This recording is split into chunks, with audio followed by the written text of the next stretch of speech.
Hey there! Is today your first time here? Or maybe your first time in a while? If so, maybe you're wondering exactly who we are and what this church is all about. Well, we'd like you to know that we're a group of ordinary people who are on an amazing journey together, following Christ. Our guide is the Bible because it's the divinely inspired Word of God and it will never take us in the wrong direction.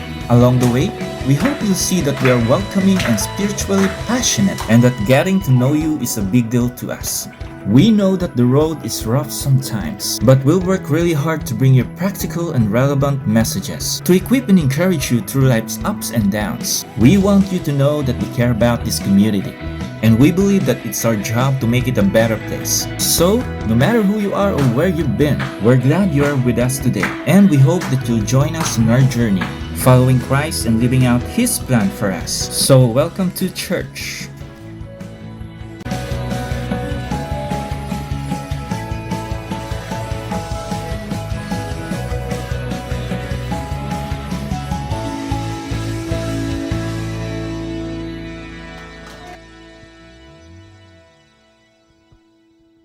Hallelujah.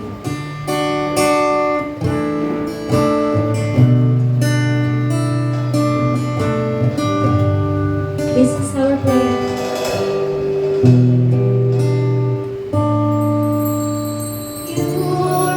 Purify my heart.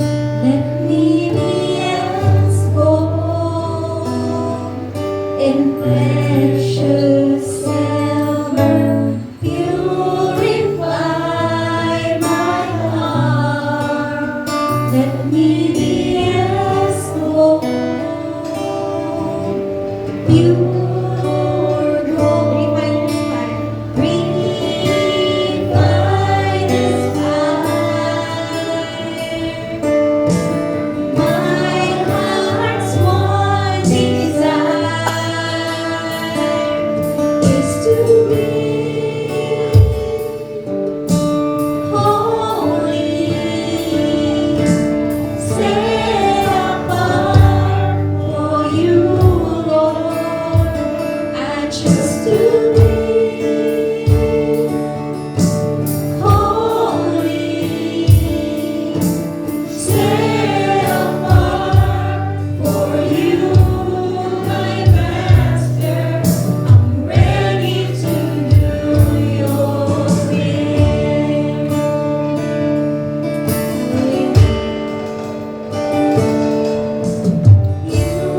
Purify my heart. Let me be as gold in precious silver.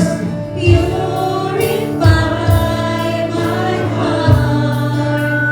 Let me be as gold, pure gold. Refiner's fire. My heart's one desire is to be holy, is to be holy, set apart for you, Lord. I choose to be holy, set apart for you, my Master. I'm ready to do your will.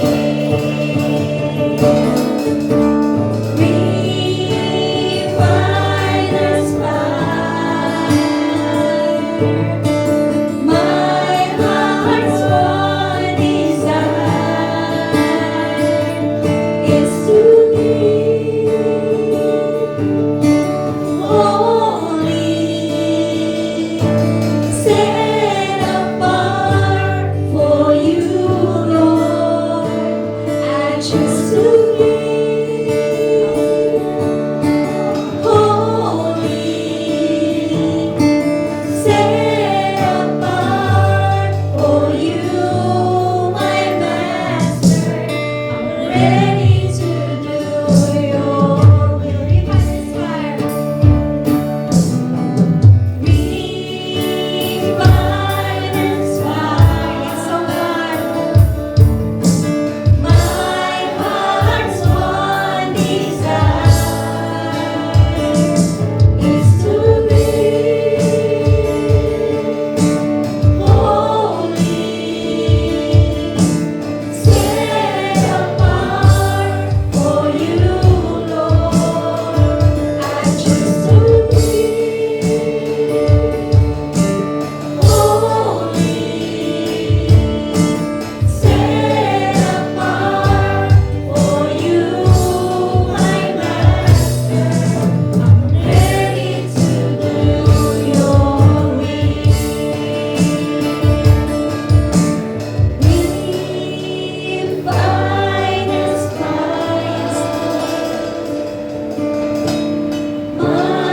holy, set apart for you, Lord.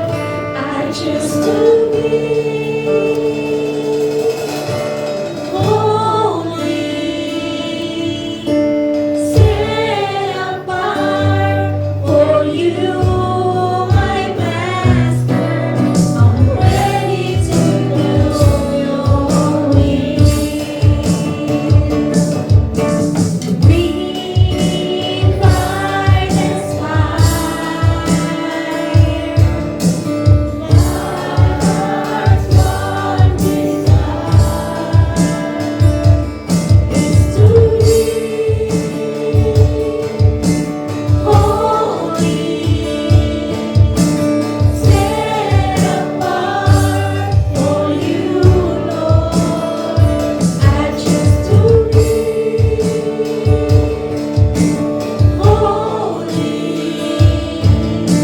set apart for you, my Master. I'm ready to do your will. I'm ready to do your will. I'm ready to do your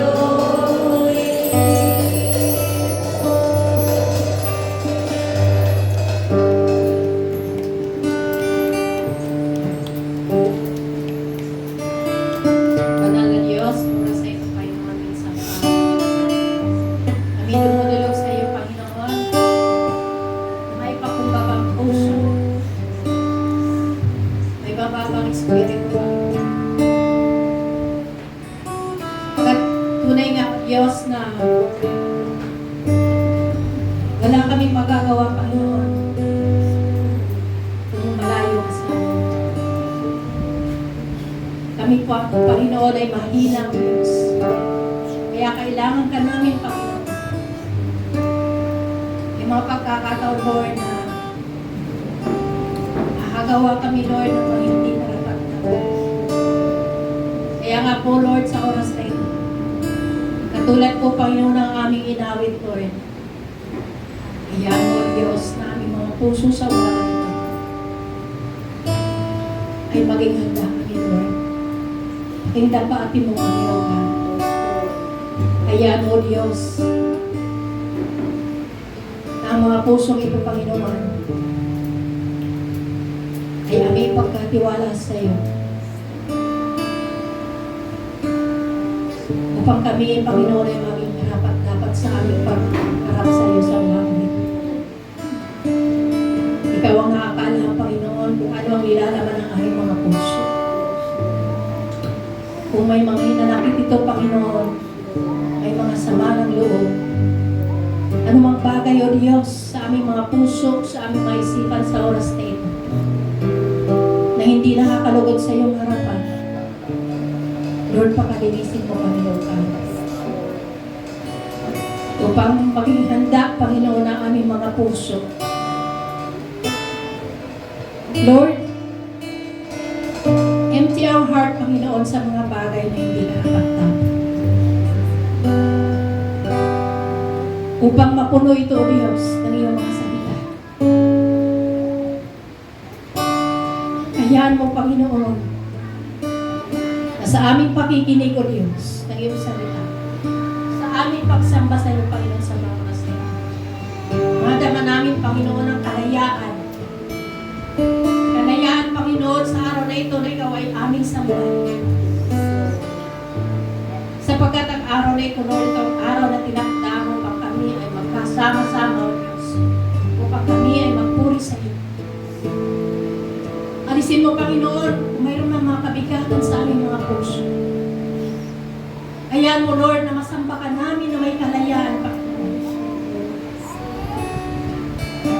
Kaya narito kami, O Lord, sa iyong harapan, humihingi kami ng kapatawaran, Panginoon.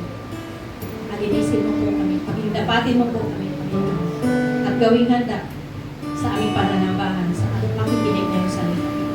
Lord, dalangin namin, Panginoon, O Diyos, ang mga gagamitin mo, Panginoon, na tatayo sa harapan ito, Hayaan mo, Lord, na pustusin mo sila ng iyong banal na Espiritu Santo, Panginoon. Upang sa kanila, Lord, sa aming pag-aawitan pa lang madama na namin, Panginoon, ang pagkilos ng iyong banal na Espiritu Santo. Sa pakikinig namin, Panginoon, ang mga papuring awit at pagsamba, O Diyos. Kumilos ka, Panginoon, sa aming kalagitnaan. Sapagkat tunay, O Diyos, na sa aming pagpupuri pa lang, Panginoon, maaari na namin maranasan ang iyong presensya, O Diyos. Hallelujah.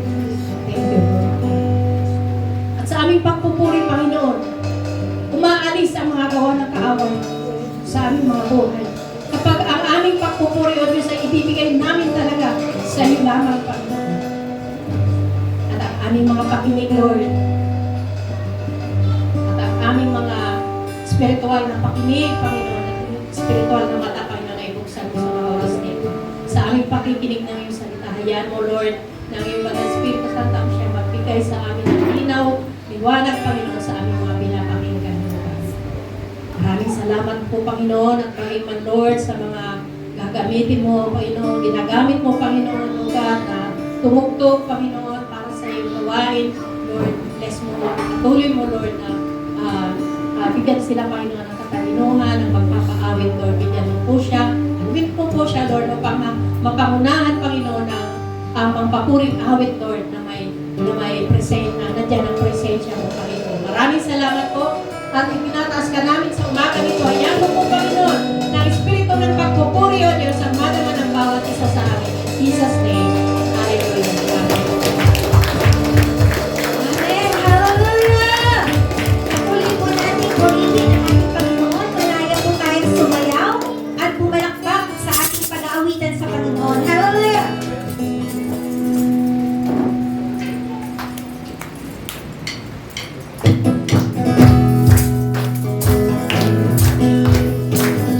Let's worship our God for who He is.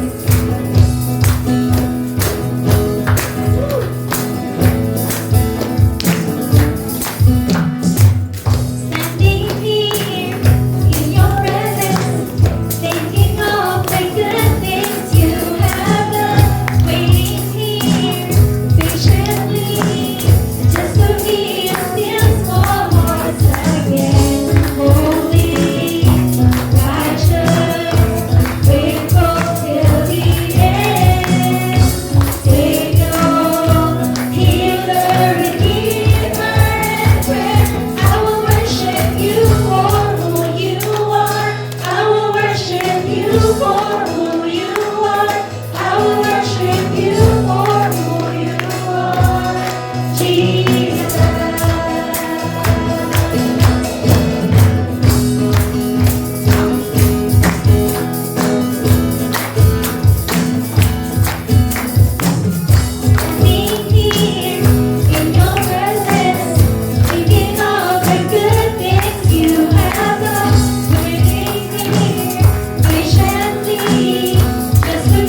Pinupuri, O Diyos, sapagkat Ikaw ay buhay na Diyos simula noon at magpahanggang ngayon, Panginoon, at magpakailanman sa aming mga buhay. Lord, we want to see You more.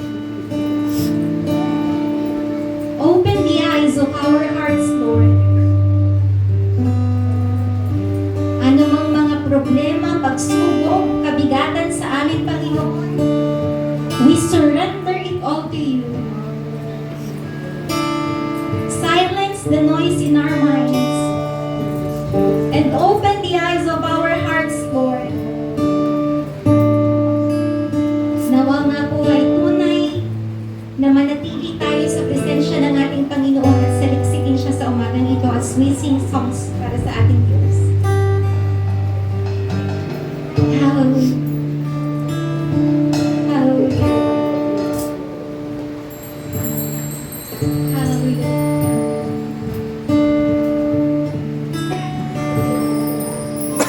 Open the eyes of my heart, Lord.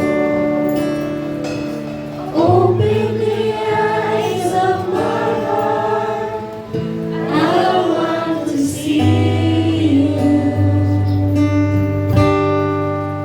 I want to see You. Open the eyes.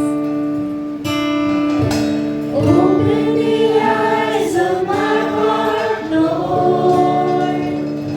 Open the eyes of my heart. I want to see You.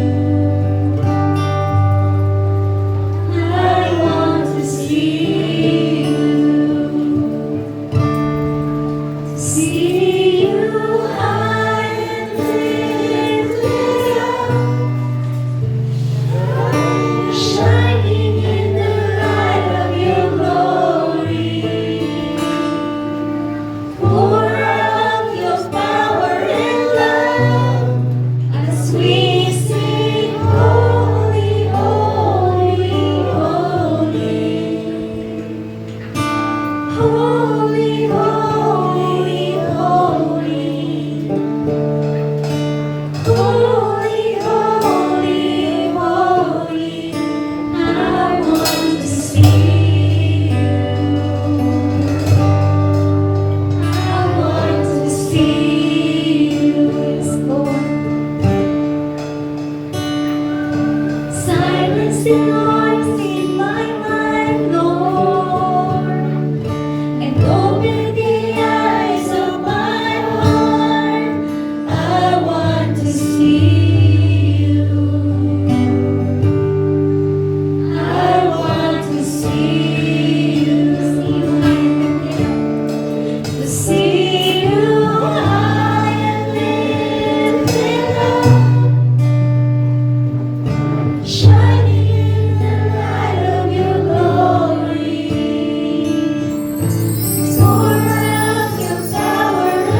Holy, holy, holy, I want to see you,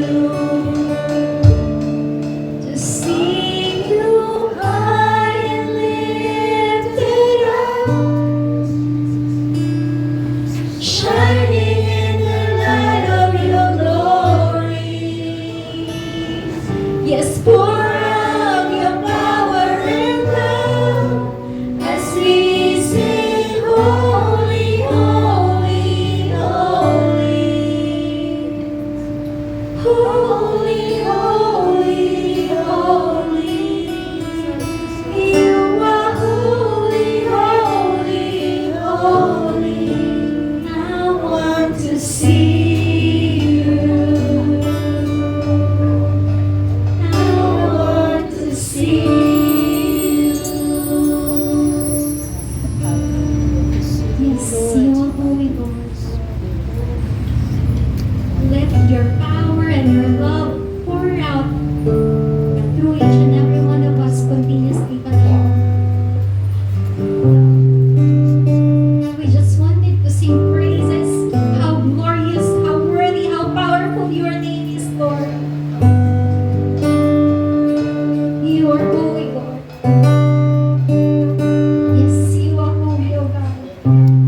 Karapat-dapat ka ng aming mga papuri, O Diyos.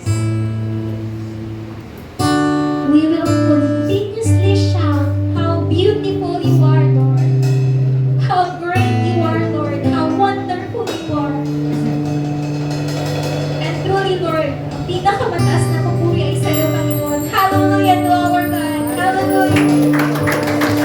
Yes, Lord. Sa inyo po ang lahat ng papuri at pasasalamat, O Diyos. In the mighty name of our Lord Jesus Christ. Amen. Isa pong malakas na lakas.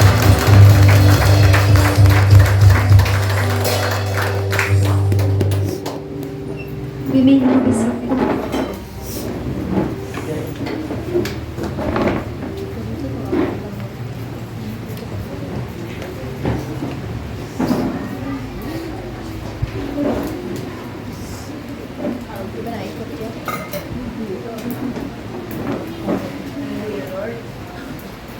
Patuloy po tayo manalangin para sa ating pagbibigay sa ating mga kaloob na tithes and offering. Panginoon, maraming salamat sa mga oras na ito. Maraming salamat, Panginoon, sa bawat pamilya, Panginoon, ng Katuparan Church, Panginoon. Patuloy mo, Panginoon, i-bless ang mga pamilyang ito, Panginoon, para, Lord, na sa aming pagbibigay, Panginoon, ay makapagbigay sila. Kaya, Panginoon, sa mga oras na ito, nararapat lamang, Panginoon, ang ibigay namin ang para sa iyo, Panginoon. Salamat, Panginoon, sa mga hanap buhay namin na mayroon kami ngayon, Panginoon. Salamat, Panginoon, sa mga trabaho.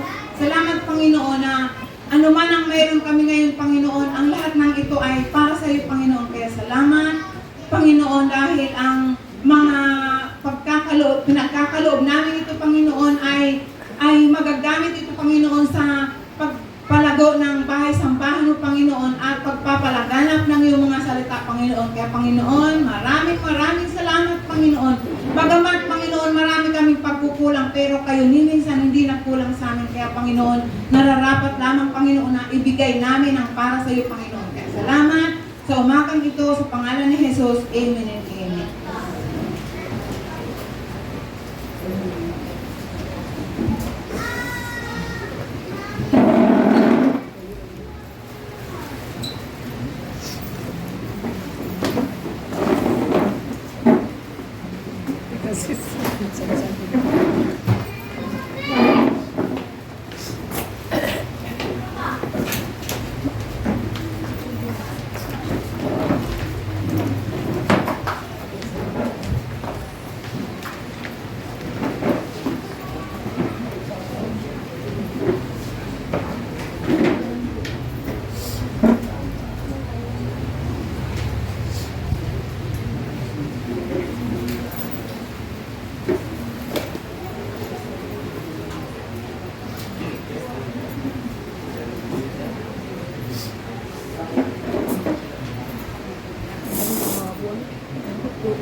Magandang umaga po sa bawat isa. Pwede po bang pakibati po ulit ang inyong mga katabi? High five, yakap, align. Medyo marami po tayo ngayon. Nandiyan po ang ating mga kapatiran. Purihin po ang Panginoon dahil patuloy po kayo magpapatuloy sa ating Panginoon. And also, alam ko po may nag-birthday po ngayon, dalawa po. Si Ate Maricel at saka si CJ. Sabay po sila ngayon. Special po araw nyo ngayon dahil kayo po ay narito sa tahanan ng Panginoon. And happy birthday po ulit. Ang dalangin po namin, kayo po ay patuloy na pagpalain ng ating Panginoon. Ayan po, magandang umaga po ulit sa bawat isa. Bago po tayo magsimula, let's acknowledge po ang ating Panginoon. Manalangin po tayo. Dakilang Diyos na makapangyarihan sa lahat, may-ari ng langit at lupa. Minsan pa, Panginoon, nagpapasalamat po kami sa busog, Panginoon, na pagpupuri namin, Panginoon, sa inyo. Salamat po dahil ang presensya niyo, Panginoon, ang siyang nagbubusog ng aming puso, nagpipiliin, Panginoon, ng mga empty, Panginoon. Kaya, Lord, Salamat po dahil sadyang tapat po kayo at nanatili po kayong tapat sa aming mga buhay. Hayaan mo, Panginoon, na patuloy, O Diyos, ang salita mo, Panginoon, ay patuloy na matuto po kami, Panginoon, anuman ang nais na ituro mo, ito man ay may pagpapala at meron mang pagpapalo, Panginoon. Lord, nagaya po namin tanggapin, Panginoon, ang nais mong ibatid sa umagang ito, Panginoon. Lord God, itago niyo po ang iyong lingkod at patuloy, O Diyos, na ikaw lang po ang madakila, maranasan, Panginoon, at wala pong glory na makukuha sa inyo sapagkat ang kapurihan at kalawalatian ay sa iyo naman nararapat. Lord, bigyan niyo po kami ng wisdom, Panginoon, sa umagang ito, na talagang, Lord, ma-digest namin, Panginoon, yung mga salita mo, Panginoon, na kami ay magkaroon ng excitement, Panginoon. Salamat po, Panginoon, kayo po ang maluwalhati at maitaas sa pagkakataong ito. Ito po ang aming dalangin sa pangalan ni Jesus.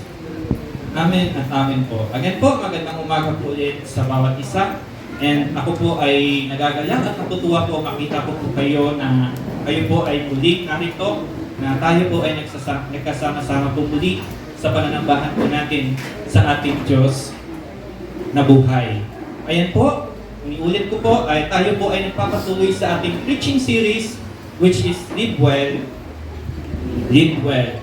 Kaya, in order for us talaga na makapag-lead po ay mahalaga po talaga sa ating pamumuhay ay nakikita po ito.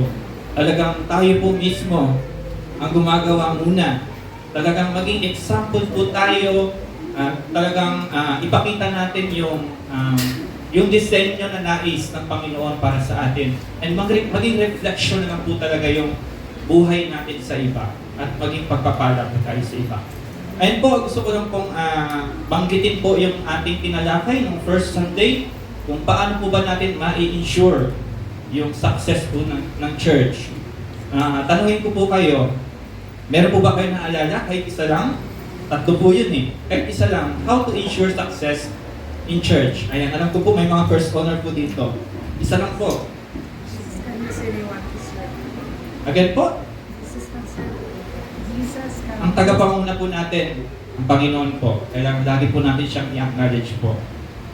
Yung second Sunday, nung last Sunday lang po, yung pinreach po ni Pastora Nina, ito naman po yung sa God's gracious call po para sa paglilingkod.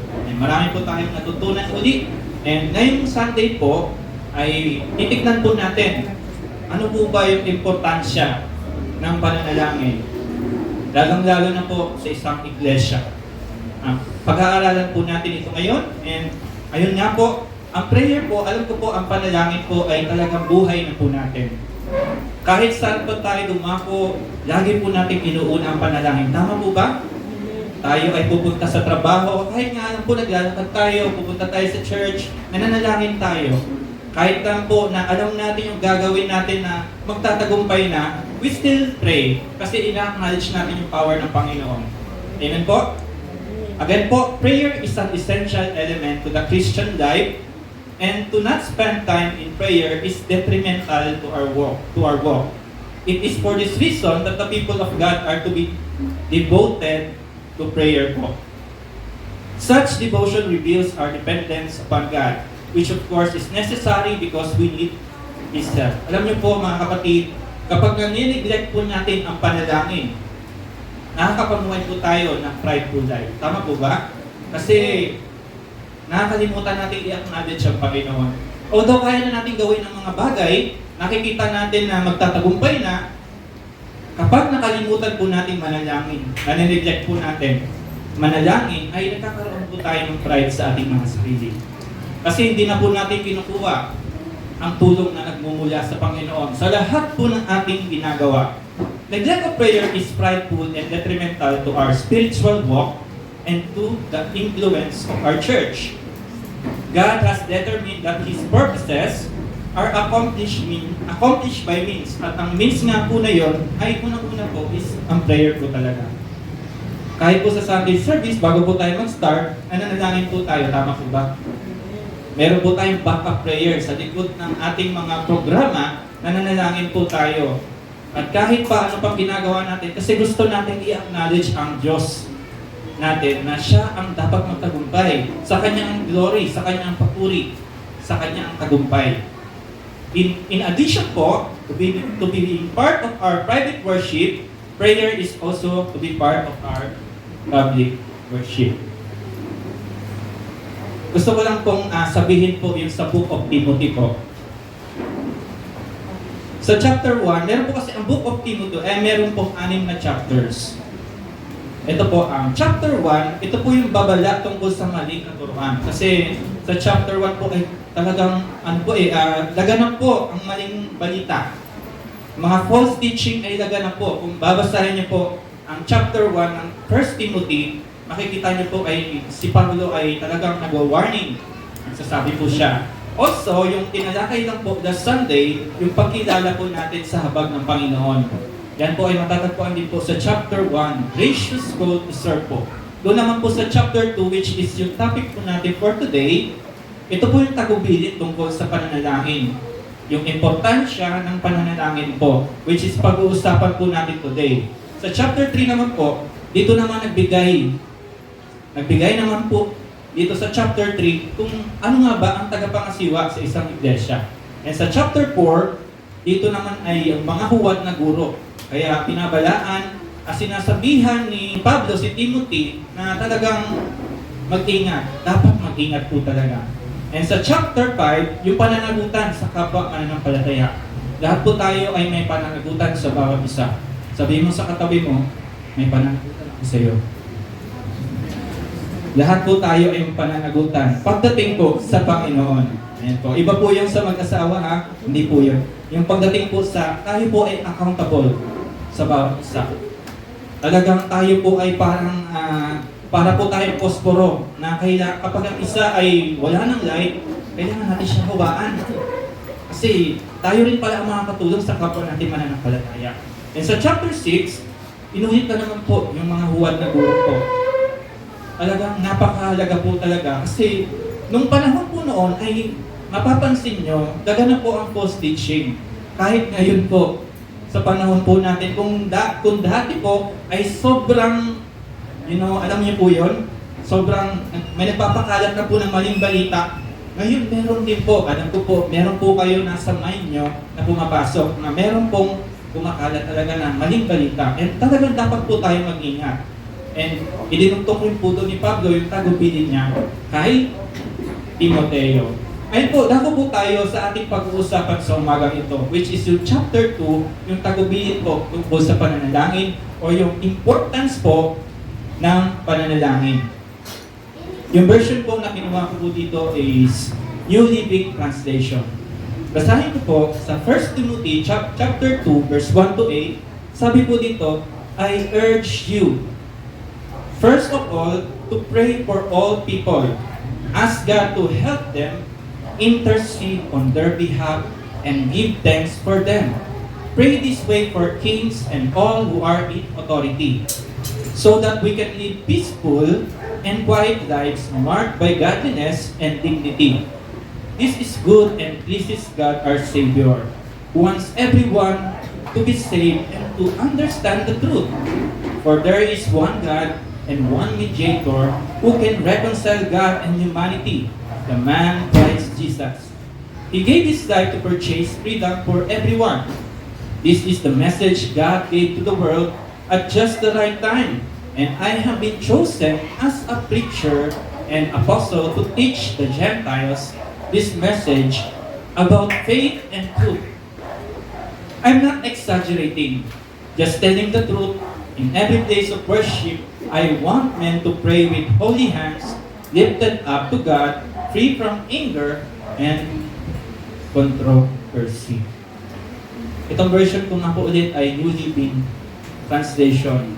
Nung paulit-ulit ko po itong binasa ay nagkaroon po ako ng curiosity kung ano nga ba yung advice na bibigay ni Paul kay Timothy at ano rin po yung advice na ibibigay ni Paul sa mga church leaders. Kasi magkaiba po yun. Kung paano po mag-lead ng church. Dito po sa chapter 1, nakita po natin sa letter ni Pablo, Paul gives a laundry list of problem facing the church. Nagbigay po siya ng list ng problema and yun na nga po. Talagang yung false teaching, isa po yun sa mga naging problem. Then sa chapter 2 po, from which we get our text, he tells Timothy to make sure the church makes prayer a top priority. Kaya po, talagang sinasabihan po ito ni Pablo, si Timothy, na yung church na yan, dapat ang top priority nila ay panalangin. Maaring marami po tayong ginagawa na activities, ratings po sa loob ng iglesia, pero hindi po natin mapapalitan ang panalangin. Wala pong makakapag-substitute doon sa prayer. We must not overemphasize other meritorious activities to the exclusion of prayer. Let's face it, there are some problems that the only positive thing we can do about them is to pray. Talagang prayer po talaga. Maaaring hindi na natin kaya yung mga bagay, pero yung prayer po ay magagawa po yun dahil ang Diyos po ay sumasagot ng panalangin. Kailangan po natin manalangin at i-keep po natin yung ating pananampalataya. Kaya itong si Pablo, sinasabihan niya si Timothy, no uncertain terms. Sabi niya, make sure na yung church na pinagpapastoran mo dyan ay a praying church. Kasi ang relationship nila, mentee, mentor, ang mentee si Timothy, ang mentor niya ay si Pablo. At itong si Timothy ay young pastor na po ito, na sinasabihan ni Pablo na siguraduhin mo na ang pinagpapastoran mo yan ay nananalangin. Malaking bagay po ang panalangin sa church, tama po ba? Pwede po bang makita ko po yung pwede po bang tumayo yung pumupunta dito every Saturday po?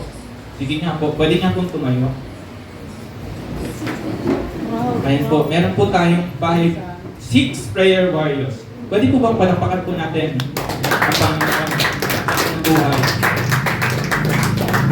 Alam niyo po, nagpapasalamat po kami sa inyo. Dumaan ang pandemic, maraming mga struggles, nagpapatuloy po kayo. Kasi po talagang sobrang, kayo po ay talagang biyaya po ng Panginoon. Alam niyo po ba na pwedeng may kinalalaman ang panalangin niyo po sa mga leadership? Pwedeng may kinalalaman ang panalangin niyo po sa nangyayari po sa ating bansa? Meron pong big difference na mangyayari po kapag tayo po ay talagang consistent po sa pananalangin. Sa loob po ng isang linggo, 7 days without prayer is 1 week. Sa loob ng isang linggo, kapag walang panalangin, ay napakahina. Kaya sabi po dito ni Charles Spurgeon, prayer is the breath of faith. Prayer meetings are the lungs of the church. Again, prayer is the breath of faith and prayer meetings are the lungs of the church. Talagang malaking bagay po ang pananalangin po. Imagine niyo po ang isang tao na walang backbone. Kaya po bang magpatuloy yan sa buhay? Kasi ang prayer po ay backbone po yan ng church. Imagine niyo na lang po, ako walang backbone. Hindi po ako makakapagpatuloy. Ganun po ang church. Totoo po yun. Kapag wala pong nananalangin sa church, hindi po tayo makakapagpatuloy. Yan po ang katotohanan. Mga kapatid, gusto ko pong i-unpack yung napakayaman na passage po na ating pag-aaralan sa umagang ito. Meron po akong 5 points na i-share po sa inyo at sisimulan ko po ito that prayer is simply our communication with God.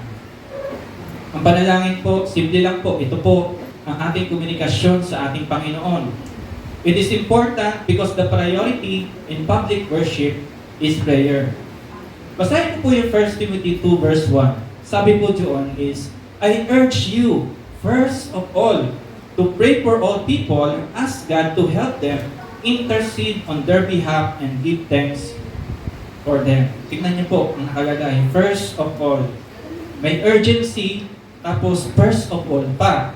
Talagang una sa lahat, ipanalangin niyo ang lahat ng tao po. Ngayon po, kung itatanungin ko po kayo, ano po kayang elemento sa public worship yung talagang pinapriority natin within the church? Maaaring iba sa inyo ay iba-iba na po ang sagot. Maaaring sumagot sa inyo ay worship or music. Maaari naman po ang prayer, meron din po sa inyo. Or scripture reading or proclamation of God's Word. Lahat po ng ito ay definitely mahalaga. Pero kung magpo-focus po tayo sa teksto na ating pinag-aaral today, mas makikita po natin ano po ba ang pinakamahalaga.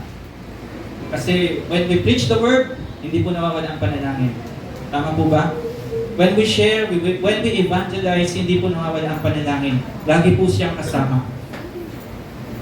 Kaya po ako ay nagkaroon din po ako ng hard time answering this question. Paano ka nga ba makaka-pick dito? Lahat po ito kasi ay mahalaga. Pero tignan niyo po sa verse 1. Sinulat po ni Pablo, I urge, then first of all. Kung ano man yung gustong sabihin ni Pablo dito, yun po ay urgent. Tama po ba? Urgent po yun. Kung ano po yung gustong sabihin niya.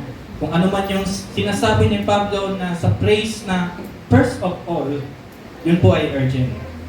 Paul could mean either first in time, pero clear po sa context that Paul is saying first in importance.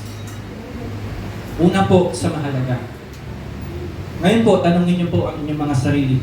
What exactly is Paul identifying as the urgent first priority of the church? Basahin po natin ulit. 2 verse 1, I urge, then first of all, that requests, prayers, intercession, and thanksgiving be made for everyone. Ang tanong po is, what is the urgent first priority of the church? Ang kasagutan po is panalangin. Yan po ang first priority na dapat ginagawa ng isang iglesia. The most essential part of public worship is prayer. Prayer is absolutely central to everything the church does. Talagang lahat po talaga ay kasama po lagi ang panalangin. Kaya po, ang importance po ng public worship is the matter of prayer. Malaking bagay po na talagang ang prayer po talaga, ito po talaga yung backbone ng iglesia po. Pangalawang point po is, si Pablo po ay nagbigay po siya ng 4. Meron pong ibang klase or various forms ng prayer po. At si Pablo po ay nag-list po dito. Ano ko po, marami po kayong alam na iba't ibang klase ng prayer. May confession, may adoration, or etc. pa po. Pero si Paul po, nagsabi po siya dito, nag-list po siya ng 4. He uses 4 words to describe the total scope of prayer. Unang-una na po dyan is supplication. Making requests. Sharing our needs with God. Or pwede po yung Philippians 4 verse 6. This refers to prayer focused on special needs. Ito po yung supplication. The idea is that of bringing a deep and intense burden before the Lord. When we have needs in our own lives, and when we see needs in the lives of others. Ito po yung pangangailangan. We are to be moved by these needs and we are to bring them to the throne of grace. Sabi po sa Hebrews 4 verse 16, therefore, let's approach the throne of grace with confidence so that we may receive mercy and find grace for help at the time of our need. Nakasulat po. And pangalawa po is yung prayer. Means to set aside time to worship the Lord by coming into His presence, to spend time talking to Him, by being still and enjoying His presence as we wait to hear from Him to direct our paths. Yung Proverbs 3, verse 5 to 6, ang sabi po doon, trust in the Lord with all your heart and do not lean on your own understanding. In all your ways, acknowledge Him and He will make straight your paths. Pangatlo po is intercessions or pwede rin pong petition. Intercession po, this is taking the needs of others before the Lord. This refers to both pray for on behalf of others, yung talagang pinagpipray po natin, yung mga hindi pa po nakakaabot sa Panginoon, hindi pa po nakakakilala sa Panginoon. Ito po yun. Nag-i-intercede po tayo para sa kanila. Jesus is our intercessor as verse 5 states. He stands in a gap between us and the Father and boldly intercedes for us. Intercession. Talagang ito po yung pananalangin po natin sa mga hindi pa po nakakaabot. Malaking bagay po na kapag pupunta po tayo, nag-gather po tayo sa church, wag lang puro personal. Isama natin yung ating bansa and lumabas pa yung panalangin po natin sa ating bansa. Yung mga hindi pa po nakakilala, isama po natin. Amen po? So yun po, i-intercede po natin na makaabot sila kasi yun naman ang nais ng gospel, ang lahat po ay makakilala sa Panginoon. And the last one is thanksgiving or giving thanks. With a spirit of gratitude to God and appreciation of blessings. No prayer is complete until we spend some of that time thanking God. Mapapansin niyo po kapag nananalangin po kayo, kahit kayo po ay dumadanas sa napakahirap na buhay, sitwasyon, hindi nawawala ang pasasalamat. Kahit po pagising natin sa umaga, may problema na tayo naiisip, pero hindi pa rin po nawawala yung pasasalamat. Tama po ba? Kasi ginising po tayo ng Panginoon. Hanggat tayo ay nakakahinga, hindi po tayo mawawala ng pasasalamat sa Panginoon. Ang buhay po natin ay malaking biyaya po sa Diyos. Kaya po kapag nananalangin po tayo, lagi nating samahan, i-acknowledge natin siya, pasalamatan natin siya. Lagi po dapat kasama ang pasasalamat. Hindi po makakompleto ang isang panalangin na wala po dapat pasasalamat. Dapat kasama po palagi ang pasasalamat. Amen po? Ang tanong po, sino po ba ang dapat nating ipag-pray? Dito po sa pinag-aaralan po natin, sa teksto na ating binasa kanina. Prayers are to be made for all men, for kings, and all who are in authority. Kinaklaro po dito ni Pablo na ipanalangin po natin all men. Very clear po na all men. And in-specify niya po na mention dyan for those who are places of authority. Yung mga nasa authority po. Sino-sino po ba yun? Sa ating bansa, yung ating presidente, lahat po na nangangalaga po sa ating bansa, lahat po ng tumatayo po sa ating bansa, isama po natin sila. Kahit po na hindi sila yung binoto natin, sila yung nanalo, isama po natin sila sa panalangin. Kasi ang panalangin po, malaking bagay po. At hindi po simple ang mga decision making na ginagawa po nila. Apektado po ang ating buong bansa. Hindi po yan simple. Napaka-critical at sensitive po niyan. Kaya sinasabi po ni Pablo na ipanalangin po natin who are in places of authority. As we pray for our family, friends, and neighbors, let us not forget to pray for our leaders. They need the wisdom of God to be able to carry out their duties. As hard as this may seem to do, even when we do not agree with the policies of the people who lead us, we should still pray for them. Kahit hindi natin matanggap yung mga palisiya na kanilang ibinababa sa ating bansa, ipag-pray pa rin po natin sila. Regardless of how wicked they may be, their work should be brought in the prayers of God.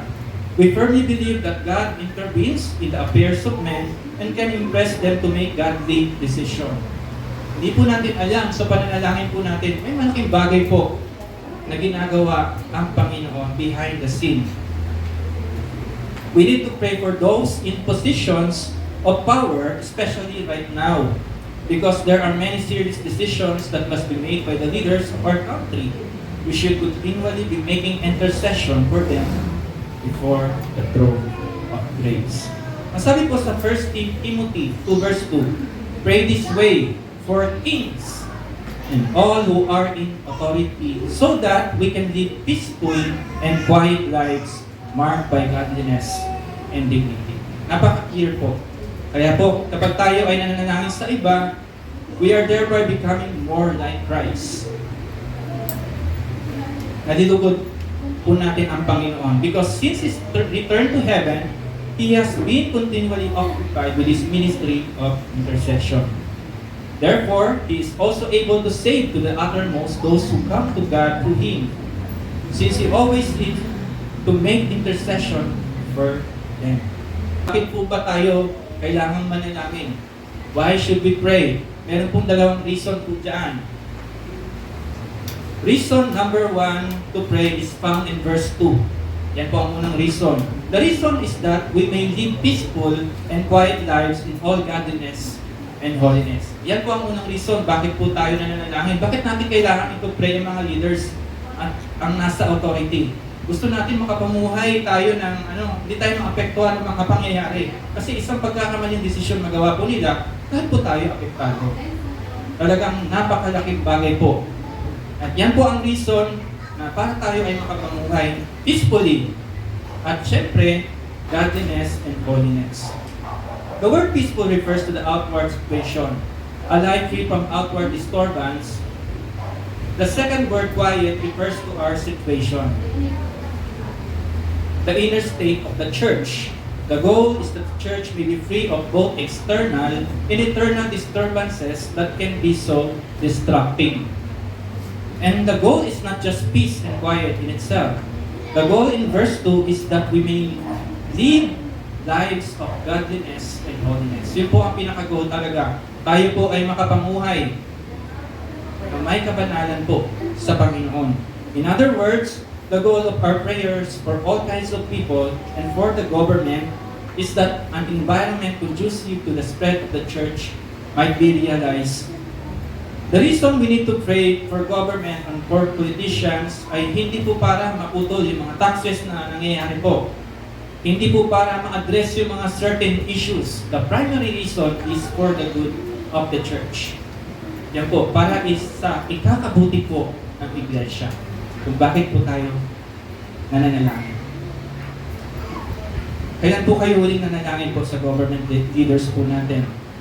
Na sila po ay makapag-lead in such a way the church can advance, free from external or internal disturbances. Malaking bagay po ang panalangin nyo sa ating government, ang panalangin po natin sa ating government. Ang second, more profound reason naman po ay matatagpuan sa verse 3. Kanina, natagpuan po natin ang reason bakit kailangan natin manalangin sa verse 2. Ngayon, ang profound reason ay matatagpuan naman natin. Ang pangalawang reason ay makikita natin sa verse 3. This is good and this is God our Savior. Again po, sa 1 Timothy 2 verse 3, this is good and this is God our Savior. We pray po kasi ito ay mabuti. At nakakasugod po ito sa ating Panginoon. Sa 4 naman po, who wants all men to be saved and to come to a knowledge of the truth. The primary reason to pray is because prayer pleases God, whose nature is to save. Yan po naman talaga ang nature ng Panginoon. Maligtas po ang sangkatauhan. Ang lahat po ng sangkatauhan ay maligtas. God defines evangelistic prayer for all types of people, for the lost, for government leaders. God defines this type of prayer as intrinsically, morally good and our conscience free. The word good in verse 3 means beautiful or pleasing. Our prayers on behalf of the lost are beautiful to God and pleasing to Him. Kaya kapag pinag-pray po natin yung mga nawawalan ng tupa, yung mga hindi pa po nakakilala sa Panginoon, ito po ay nagbibigay ng kaluguran sa ating Panginoon. It pleases the Lord. Pleasing po ito sa Kanya. God's heart, according to verse 4, is that all people be saved and come to the knowledge of truth. Not an intellectual knowledge, but an acceptance by faith. Yun naman po kasi ang nature ng Lord, talagang makakilala po ang sangkatauhan sa Kanya. When Paul says that God wants all men to be saved, this could refer to two things. And we can't sure which. Paul would mean God wants all people, every single person in the world to be saved. Or it could mean God wants all types of people to be saved. People of every rank and status, tribe, and nation. Lahat po talaga ng klase ng tao. Maaring yun po ang gustong ipawatin ni Pablo na lahat po ay makakilala sa Panginoon. In either case, God's heartbeat is the salvation of men and women. Sabi po sa 2 Peter 3 verse 9, sabi po dyan, the Lord is not slow in keeping His promise. As some understand slowness, He is patient with you, or not wanting anyone to perish, but everyone to come to repentance. Grabe po ang pagmamahal ng Lord. Talagang lahat po ay makapag-repent po talaga.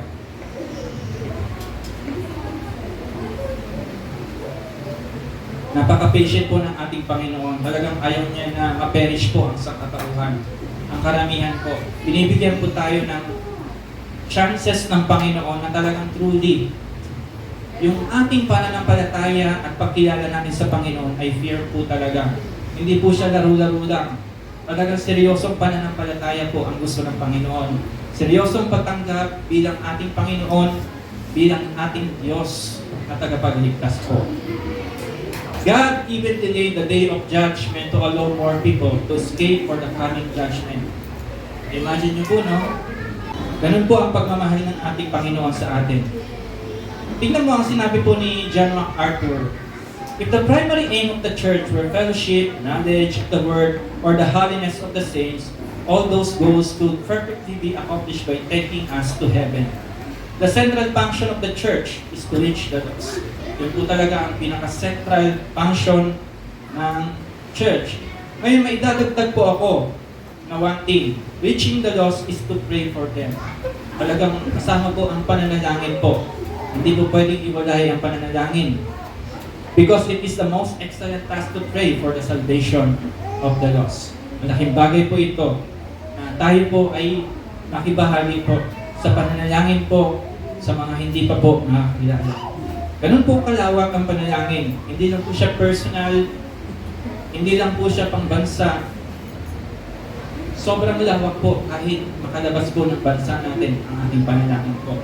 Kasi hindi po natin alam yung mga sitwasyon po ng ibang tao sa ibang bansa, yung kanilang ginagawa po ay hindi po simple.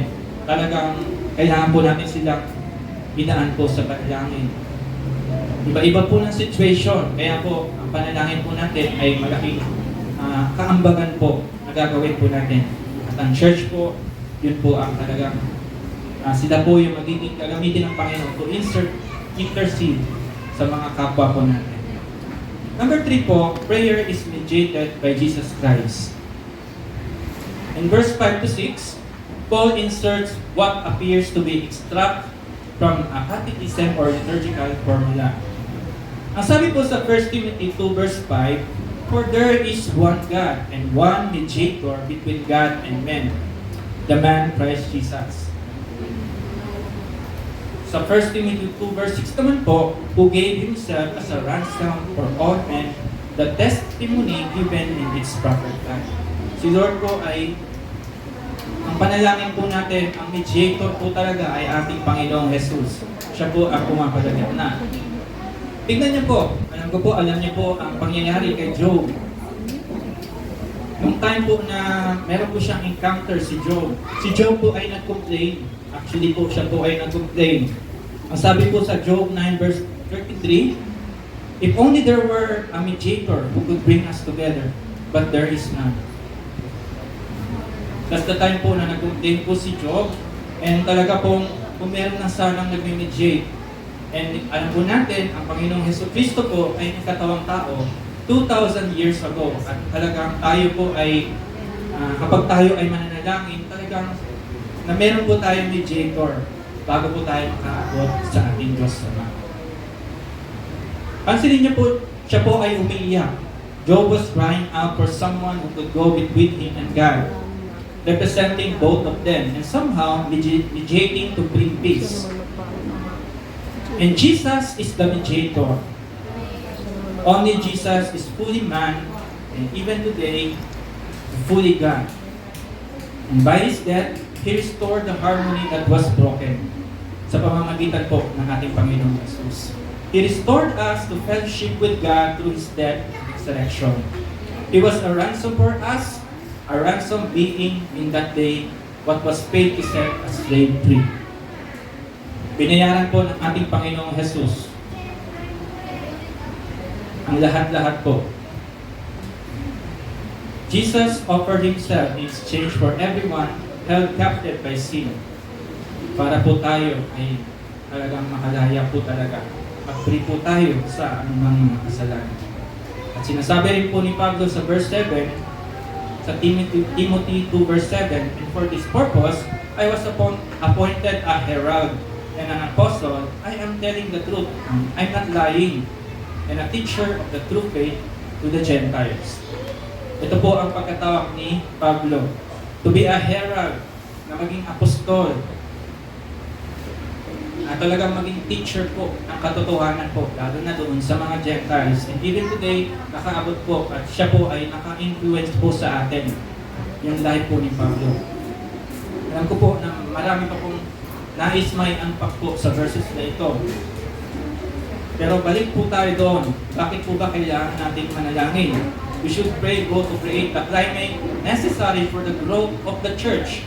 And because prayer for the lost is intrinsically good and consistent with God's saving nature.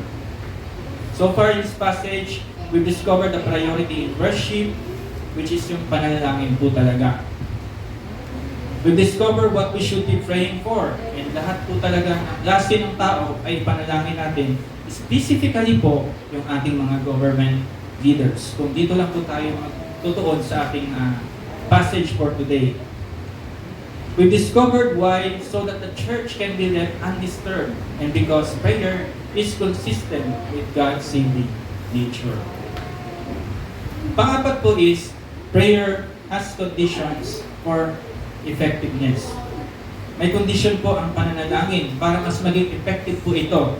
Pansin niyo po kapag lumalapit po tayo, tayo po ay nananalangin, Lord, kami po ay lumalapit at nagpapakumbaba. Linisin niyo po ang aming buhay. Kung kami man ay nagkasala sa isip, sa salita, sinadya man o hindi, patawarin niyo po kami. May condition po kung paano maging effective po ang ating pananalangin. Unang-una, dapat wala kang kasalanan. No sin or holy hands. The right relationship with God. Kailangan meron kang tamang relasyon sa Panginoon higit sa lahat. Pangalawa, wala kang anger. Wala kang galit. Meaning to say, no wrath, right relationship mo naman sa kapwa mo. Dapat tama yung relationship mo sa kapwa mo. Tama yung puso mo dapat sa kapwa mo.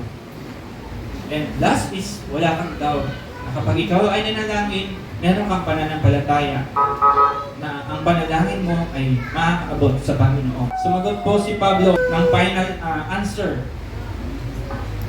Again po, Paul answers one final question in verse 8.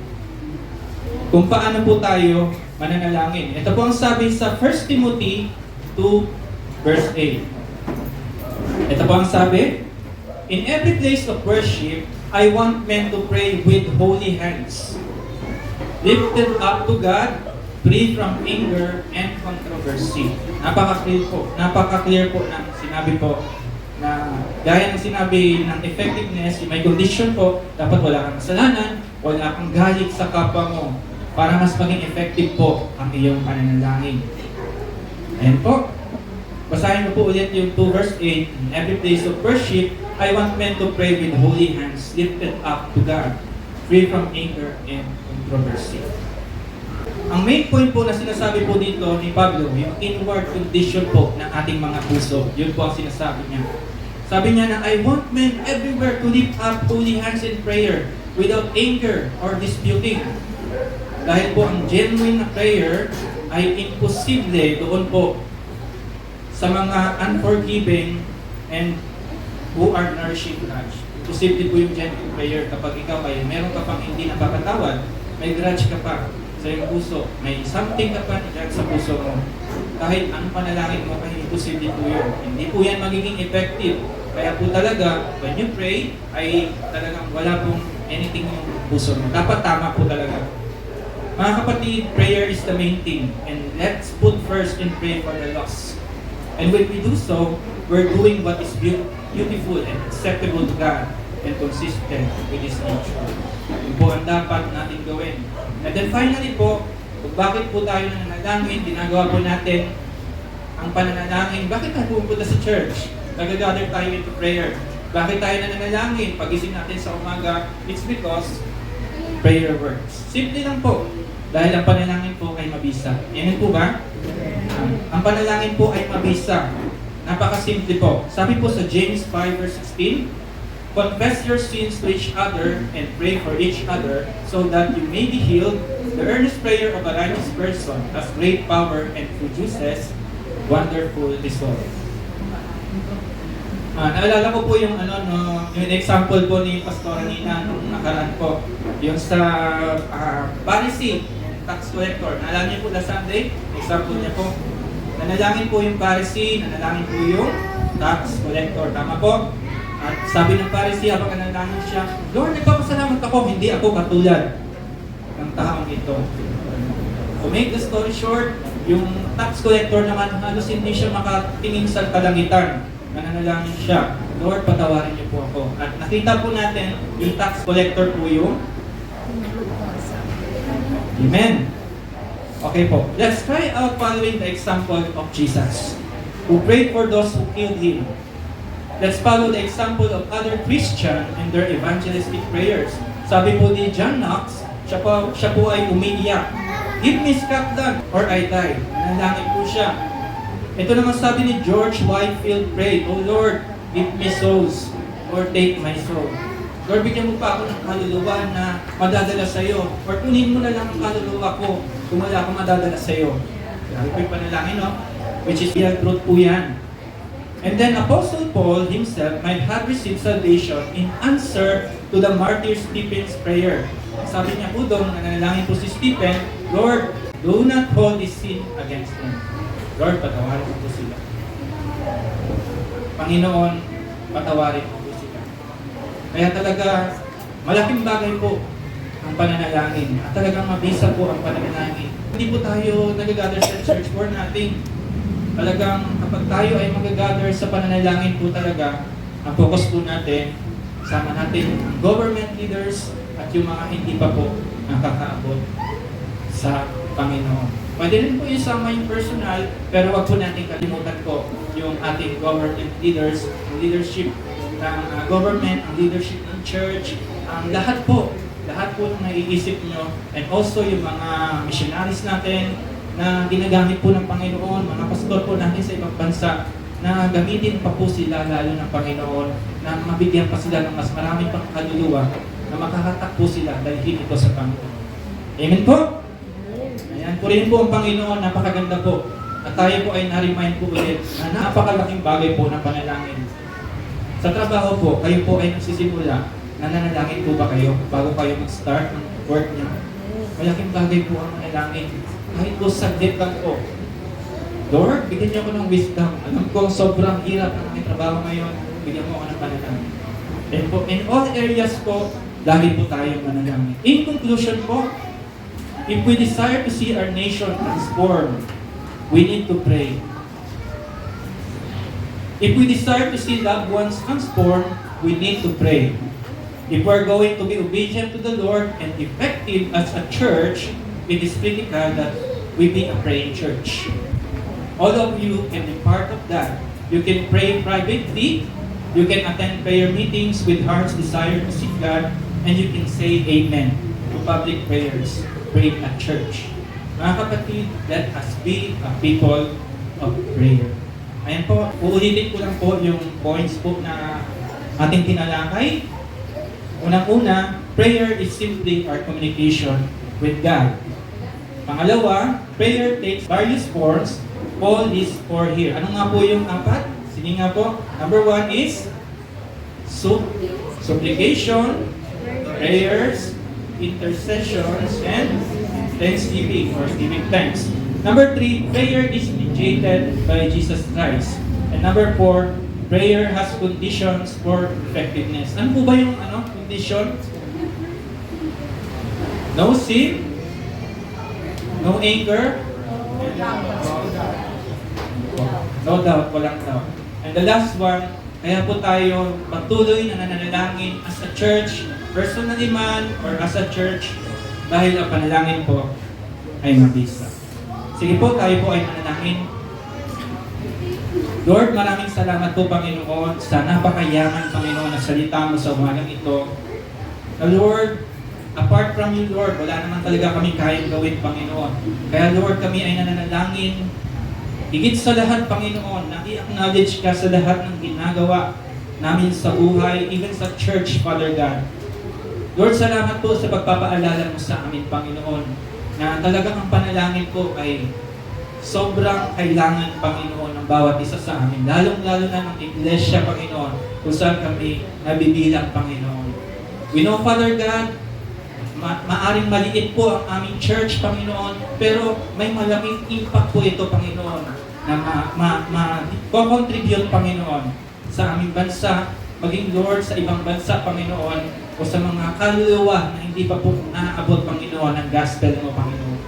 Lord God, maraming salamat po, Panginoon, na talagang ang panalangin po, Panginoon, ay dapat na siniseryoso namin, inuuna namin, Panginoon, at isinasabuhay namin, Panginoon.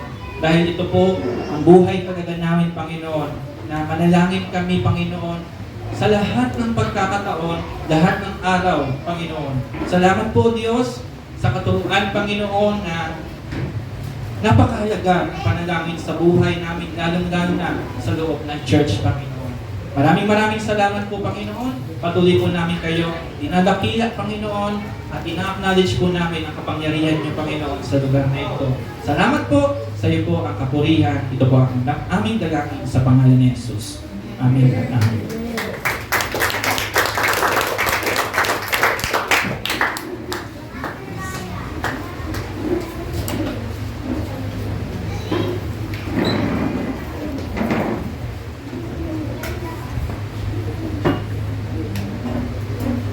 Amen. Makahalaga ng role ng prayer sa iglesia, lalo na sa buhay ng mga kanyang lingkod. Dahil hindi natin kayang marasuhin ang lahat ng nagaganap dito sa loob, kundi talagang tutuhurin natin po. So, ganun din po sa bawat miyembro nito. And hindi siya dito lang nakakontain, kundi beyond the church, especially sa ating bansa. So, meron ba tayo ngayon newcomers? First time? O, lahat ay second time? So, ako kasi ay bihira na nakakapasyal dito, minsan once a month lang, ano? Pero na ako importanteng gagawin sa araw na ito, kaya ako ay pumunta ulit. So, of course, welcome sa lahat. And there's some announcement right now. Na-announce na ito last Sunday. Magkakaroon tayo ng Experiencing God retreat doon sa Mother Church sa SBC. This will be on June 1 and 2. So, sa mga hindi pa nakakadalo nito, ay ina-encourage ko na mag-enlist po kayo kay Pastor Asin. And ang deadline po nito ay December, May 10. Kailangan na po kayo Pastor Asin, makipag-communicate ka na lang kay Esther. Siya kasi yung head ng ating EG. So, mayroong mga prerequisite ito na kailangan nyo i-accomplish. Ito yung lesson A to D ng pagkilala. Kailangan magdaan sila doon. And of course, meron po tayong training course. It's about personal evangelism training course on April 27, lunchtime. Sunday po yun.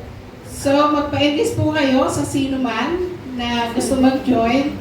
And then May 1, at 8 a.m. yata kami start. So, Pastor Asin, kindly connect with me para i-announce na lang sa group chat natin. And of course, nakita ko nga na malabo na talaga itong ating projector. No? So, may mga proposal po na bumili na rin tayo yung TV, LED TV. Doon sa Mother Church ay naka-sale noon 16K. Pero baka daw mataas na ngayon, so probably around 20, more or less. At nagpa-fundraise po tayo dito. Anyone na touched by the Lord, we can share doon po sa atin pong fundraising para po makabili na po tayo ng LED TV. Nang sa ganun, di na natin kailangan ng projector. So with that, ay mas magiging maganda po ang mas magiging malinaw kahit video ay magiging mas maganda po ito. Kaya ba? Yung more or less 20K? Amen. Maliit lang yun kung tutusin. And of course, mayroon daw pong dalawa na nagdiriwang ng birthday today. Sister Maricel? Marcel. Marcel. And then si Jay. So, siguro po, bago tayo magbaka sa panalangin, announcement din po, lahat po ng D-group leaders and emerging leaders ay mag-stay lang po right after po ng ating service. So, meron po tayong mahalagang pag-uusapan. Okay, so tayo po tayong lahat. Kaya kong tumayo, basta meron akong ganito. At saka short lang naman. Sige po, ipapanalangin po natin yan ang mga birthday celebrant as well as yung atin pong mga gawain at ang ating gaganapin din po right after this. Sige po, tayo manalangin. Dakilang Diyos, salamat sa iyong word sa oras na ito. Kung may kayamanan talaga na naibigay mo, iniwan sa amin. Ito po yung pakikipag-ugnayan sa iyo. At kaya po namin, O Lord God, i-pour out ang aming mga puso sa iyo. Salamat po na through the Lord Jesus Christ, na siya naming great high priest, we can come to you any time of the day, any situation, Lord God. At alam po namin, ikaw ang Diyos na dumirinig ng aming panalangin. Salamat na meron din po kaming provision, Lord, kung kami nagkasala, na magiging dahilan para hindi po kami dinggin. We have the provision, Lord, to come before you. Kung kami magsisisi, kami po hihingi ng tawad, ay kami yung patatawarin. Panginoon, sa oras din po na ito, dalangin ko ang mga nagdiriwang ng kaarawan, isang bata at isang nanay. Dalangin ko, Lord God, na ang plano mo sa kanilang buhay ay siyang tulungan mo sila, agabayanan mo sila, upang yung very purpose mo sa life nila ay siyang maisang katuparan nila, Panginoon. Ano man ang mga needs nila, ano man sa po na kanilang mga loved ones, ng family, iabot mo, Panginoon. At higit sa lahat, allow them to just enjoy your presence. Sapagkat ito yung yaman na talagang hindi namin kaya pagpalit sa anumang salapi, O Lord God. Pagpalain mo rin yung mga upcoming na pangangailangan dito sa church, like yung LED TV. Pagpalain mong kamay ng yung mga anak upang sa gayon, ito'y paraan upang kami ay magbalik din para sa iyong gawain, magkatutuwang na magkakapatiran nang sa gayon, Lord, ay mas maging umunlad yung gawain mo sa lugar na ito, even through physical, Panginoon. Salamat na kilang Diyos, maging sa aming meeting coming, O Lord God, after this. Let your Holy Spirit be in our midst at ikaw magtagumpay sa aming buhay, Panginoon. Salamat. Hayaan mo na sa aming pansamantala na pag-iwalay ngayon, ay hayaan mo sama-sama po namin tanggapin ang iyong banal na pag-ibig, aming Diyos, ang mayamang biyaya na sagana sa iyo, Panginoong Jesus, at ang patuloy na patnubay na iyong banal na Espiritu. Sa iyo ang papuri lamang, Ama. Itong aming dalangin sa pangalan ni Jesus. Amen. God bless everyone. And pagpalain po kayo lagi ng ating Diyos.